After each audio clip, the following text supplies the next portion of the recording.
All right, let's just dive right into this. Welcome to today's explainer. We're going to be unlocking a literal superpower that you, yes you, already possess. It's completely free, it's biologically necessary, and honestly, it is probably the most overlooked aspect of our daily health. Today, we're talking about the hidden power of chewing. I know, it sounds super basic, right? Like we've all been told since we were kids to chew our food, but stick with me here, because I promise you, by the end of this, you are never going to look at a meal the exact same way again. So let me kick things off by asking you a really quick question. Where do you think digestion actually begins? Just think about it for a second. If you're like most people, your mind probably jumps straight to the stomach, or maybe the intestines, right? We kind of tend to treat our mouth like it's just this waiting room for our food, but that couldn't be further from the truth. The reality is, digestion begins right there in your mouth. Your digestive system isn't a bunch of disconnected parts. It's a single, continuous tube, literally about 9 meters long, running all the way from your mouth down to the exit. So the mouth isn't some waiting room, it's actually the crucial first step of this entire 9-meter journey. And skipping the chewing process, well, functionally, that's essentially the same as just skipping an entire digestive organ. Think of your digestive tract like a company assembly line. The mouth? That's the first department. Its one job is to prep and break down all the raw materials. Now, if the mouth just slacks off and doesn't do its job, it ends up dumping all that raw, unprocessed work onto the next departments, namely the stomach and the intestines. I mean, imagine if you showed up to work and your coworkers just dumped all their unfinished projects onto your desk. You'd burn out pretty fast, right? Well, that is exactly what causes things like indigestion, acid reflux, and systemic burnout in our bodies.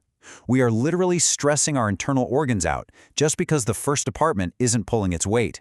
And evolutionary biology gives us a massive clue about this. Just look at the stark contrast between wild animals and humans. Picture a lion out on the savannah, or honestly even just your pet dog eating dinner. Wild animals swallow their food as fast as possible, because if they just sit there slowly chewing, some other animal is going to come along and steal it.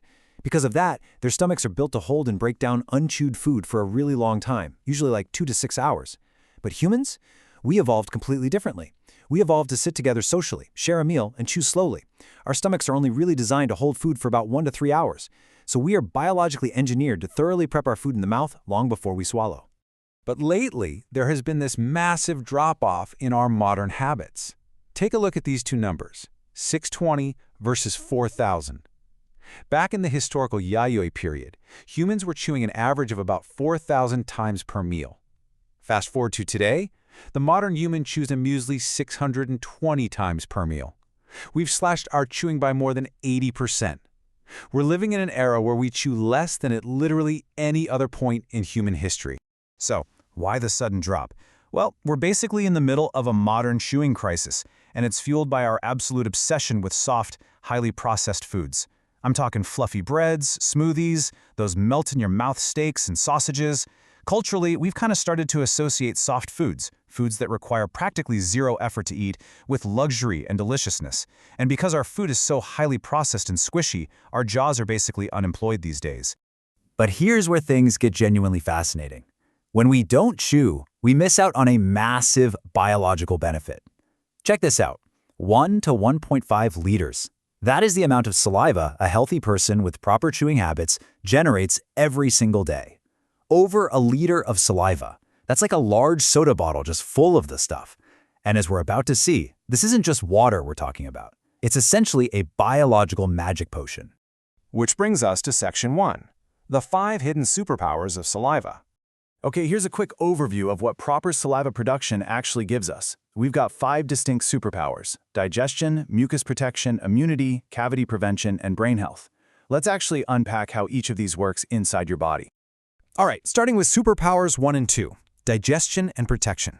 So, saliva is packed with enzymes like amylase, which breaks down starches, but it also has lipase, which breaks down fats. You know that super heavy feeling you sometimes get in your stomach after eating a big meal with meat? That might just be because you didn't chew enough to release that lipase. But even more importantly, saliva contains this slippery substance called mucin.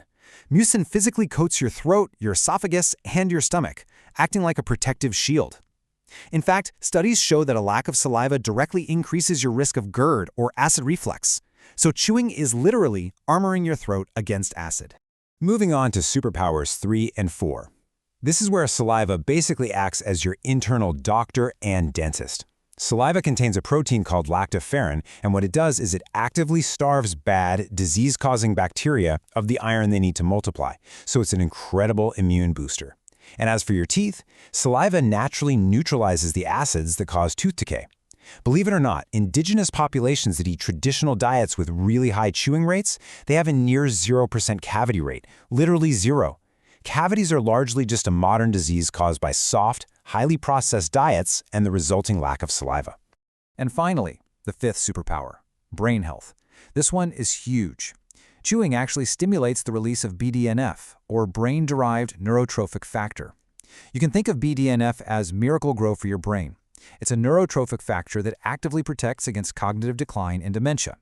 So that rhythmic motion of chewing, combined with the saliva production, is essentially pumping life-saving fertilizer right up into your neural pathways. Absolutely wild, right? Next up, Section 2, the ultimate natural diet. Let's look at how chewing impacts weight. So when you eat fast and skip chewing, your hunger hormone, which is called ghrelin, stays really high, and your fullness hormone, leptin, stays low. But when you slow down and mindfully chew your food, ghrelin plummets and leptin spikes, telling your brain, hey, I'm full. But the real star of the show here is GLP-1.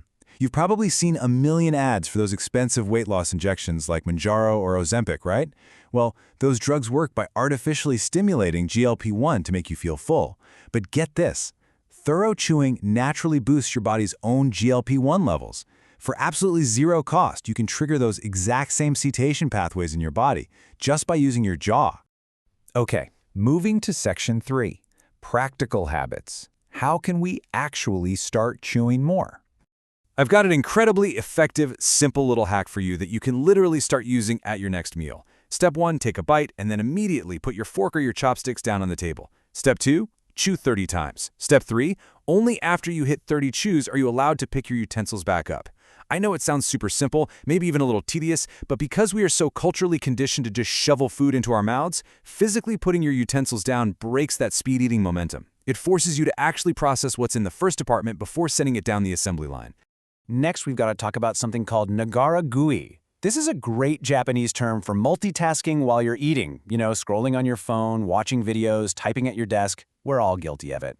But this modern productivity trap absolutely destroys our chewing counts. When you're distracted by a screen, your body just defaults to swallowing food as fast as possible. If you simply put the phone away and focus entirely on the meal, really enjoying the taste and the texture, your chew count is going to increase naturally without you even having to count. You can also make some really simple dietary swaps that basically do the work for you. Make your jaw hit the gym by choosing high-chew foods.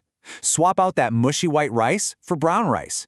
Instead of a highly processed sausage, go for a lean cut of steak. Try adding some fibrous sides, like burdock root, or a really crunchy salad instead of just slurping down a breakfast smoothie. Lowering the processing level of your food automatically forces your mouth to step up and do its biological job. Finally, I want you to remember this. The sounds and smells of cooking are the ultimate warm-up for digestion, priming your body with saliva before you even take that first bite. Digestion doesn't just start in the mouth, you guys. It actually starts in the kitchen. Hearing a pan sizzle, smelling soup simmering, or even just seeing something really sour, it triggers your brain to flood your mouth with saliva before food even touches your lips. When we rely totally on fast food or delivery apps, we skip this vital sensory warm-up entirely. It's kind of like trying to sprint a 100-meter dash without stretching first. Your stomach is just completely unprepared for the food to arrive. So, as we wrap up this explainer, I want to leave you with a question. Are you giving your body the sensory warm-up it deserves before your next meal? Chewing is not just some boring chore. It's a vital, protective mechanism for your immune system, your brain, and your waistline. So the next time you sit down to eat, just take a breath, put your fork down, and let your body do exactly what it evolved to do. Thanks so much for joining me on this explainer today, and I'll catch you in the next one.